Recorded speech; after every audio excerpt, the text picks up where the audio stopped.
Tonight on Connecticut's news station, we are following breaking news after a teen drowns while being chased by police. We'll tell you what we're learning tonight. And Nashville police releasing body cam footage of the moments police rushed in to save lives in the wake of the latest tragic school shooting and the emotional impact another tragedy is having on people across the nation and here in Connecticut. And one Connecticut town looking into consolidating its two high schools. We'll hear why some support it or think it's a bad idea. Breaking news now on Fox 61, Connecticut's news station. We begin by following breaking news tonight. A teen is dead in Waterbury after a drowning following a police chase.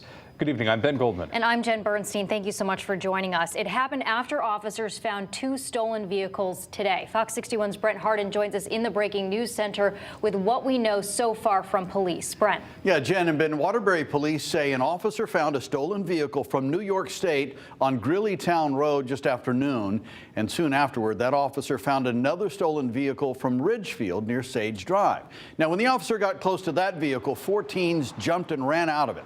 The 14-year-old male driver was immediately caught, and other officers found a 16-year-old boy nearby. Now, the other 2 teens went into a reservoir called Lakewood Lake. A 17-year-old boy came out of the water and was taken into custody, but another 17-year-old went under the water and was no longer seen. A dive team eventually found him. He was rushed to St. Mary's Hospital, where he was pronounced dead. The 3 other teens are facing 2 charges, including stolen vehicle theft. State police are taking over the investigation of the 4th teen's death, and we'll bring you updates as soon as we learn more information. Reporting in studio, Brent Harden, Fox 61, Connecticut's news station. Jen, Ben, back. All right, thank you, Brent. Well, we are learning more tonight about the deadly school shooting at a Christian school in Nashville, Tennessee. 3 children and 3 adults killed after police say a former student opened fire yesterday. New body camera video has been released, and we do want to warn you that you may find it disturbing to watch. We're showing you a part of the encounter with a warning that even the video that we carefully chose here at Fox 61 to share might be hard for you to watch as well. It shows the moments that 2 of the Nashville police officers rushed into the school on lockdown. Tonight, we've learned that the parents of the 28-year-old woman who's the suspected shooter say they believe that she should not have owned a gun. Police say she actually purchased 7 guns legally and hid them from her parents before the attack occurred. Officers shot and killed her on the school's 2nd floor about 14 minutes after that shooting started. People living in Nashville remain in shock after the horrific massacre. I'm 101-year-old, and I've done a lot of things, but this really hurts. And I just hope they're all with God. A vigil was held this evening at the nearby Donaldson Fellowship Church in Nashville. Mourners have also been adding to the growing memorial outside of the Covenant School. As the investigation into the Nashville shooting continues, many people across the country and here in Connecticut are asking pretty much the same thing. Yeah, when will these school shootings stop? Fox 61's D'Andrea Turner joins us in studio tonight after talking with experts about being exposed to the trauma of hearing and seeing the impact of another school shooting. D'Andrea. Well, you guys, according to the CDC, gun violence is the #1 death in cause of children. Now, health experts that I spoke with today say continuing to see school shootings play out can be traumatizing, but it's important to continue to cope. Everything from the carpet to the shape of the windows that the shooter broke and sent into pieces. These are all things that remind young people of their own schools. As officials piece together what happened during Monday's mass shooting at the Covenant School in Nashville, mental health experts say that seeing continued gun violence is having real impacts on our mental well-being, especially children. So there couldn't be anything, to me, worse than them having exposure to watching this over and over again. It can be traumatizing.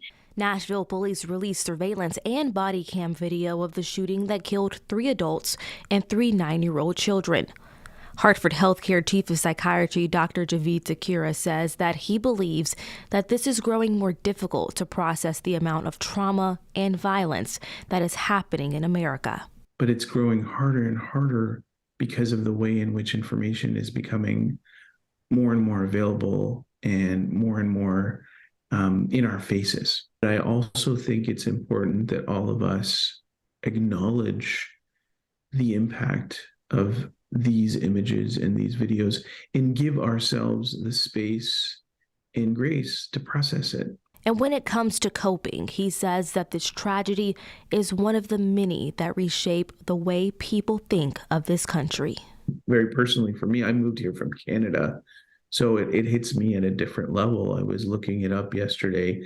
There's been over 600 mass shootings since I moved my family here in June of 2022. So it hits me at a different level when I watch this, because I ask myself if I've put my children in greater danger by moving them into this country. And having lived outside of it, I think it's important that Americans know that it doesn't have to be this way.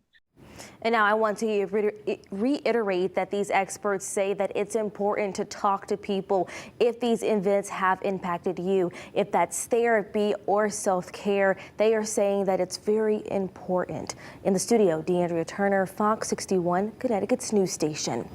All right, thank you, DeAndrea. We'll have continuing coverage of the school shooting in Nashville right here on Fox 61. You can read more information on fox61.com or on the Fox 61 News app. Now, the Fox 61 Weather Watch with Chief Meteorologist Rachel Frank.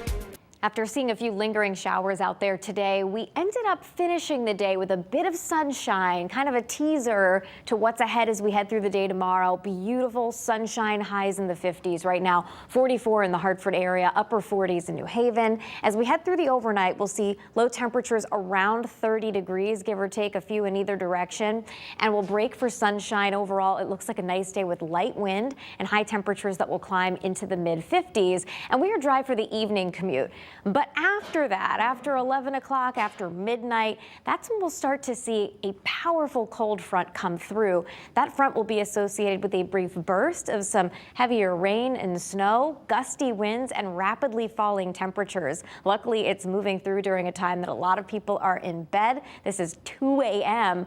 However, it could result in a few slippery spots overnight into Thursday morning. Some roads may need to be treated. It's long gone, though, by the time you wake up Thursday morning, and then it turns blustery and cold, but the chill doesn't last. We're going to take a look at the ups and downs, step you through the next few days coming up. All right, Rachel, thank you. We are learning new details tonight after the brother of Aaron Hernandez is accused of throwing a brick at the Bristol headquarters of ESPN.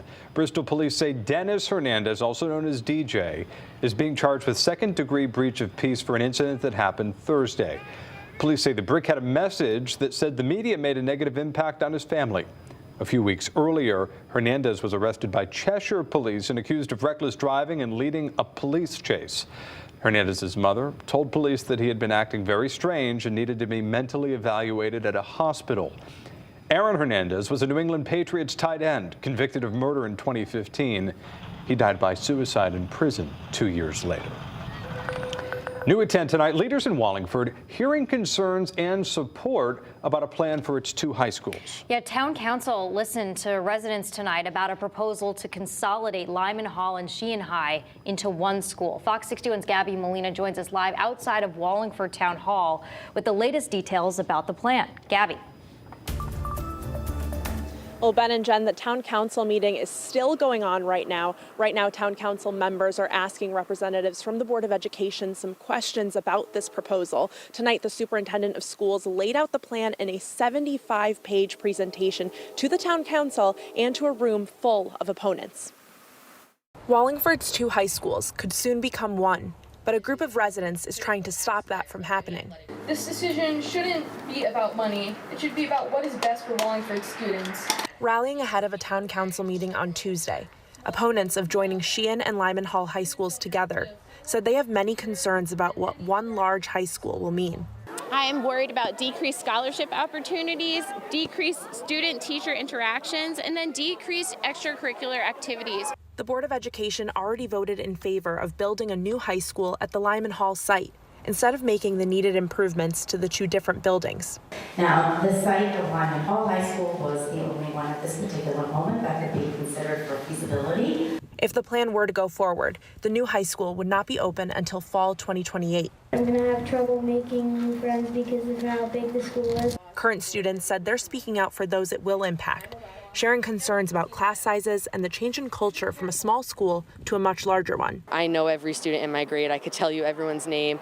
I could tell you every teacher. You know, we're a small connected community. You'll have larger class sizes and students won't be allowed to participate in all the things that they want to. The school superintendent says more students could help provide for more opportunities, creating new sports teams and extracurriculars. We can look at adding additional clubs based on student interest. Residents say they want everyone's voice to be heard before an official decision is made. I don't want to be pushed through. I don't want to be bullied. I want to vote on this, and I want a referendum.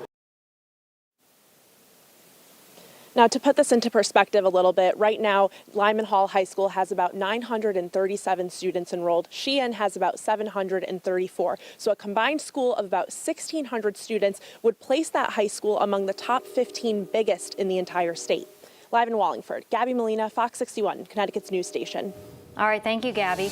And new at 10, 2 people were hospitalized after a fire at the Silver Lane Spa in East Hartford. The town's fire chief says one person was burned and the other suffered from smoke inhalation.